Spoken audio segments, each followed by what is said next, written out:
I'm just saying that the current situation surrounding the appointment of Dennis Chung,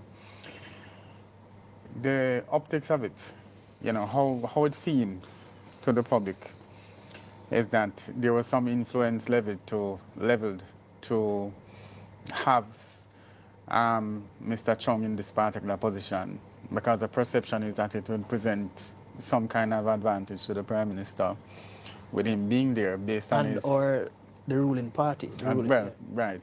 Based on, some of his pronouncement that he would have made pertaining to the Prime Minister's Integrity Commission report and the subsequent referral to the FID for... So can I comment on that?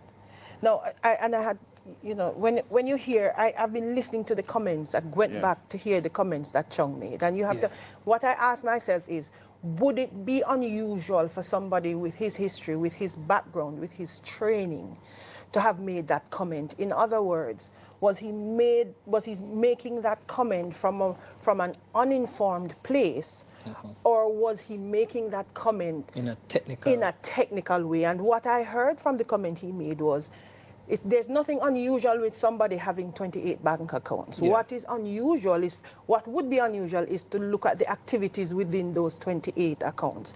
Is that something that a chartered accountant, someone with his training and his experience would say? Is that a comment that he would make? And was he by that excusing any kind of misbehavior, if there was seen to be misbehavior by the Prime Minister in respect of his statutory declaration? Was he excusing it, or was he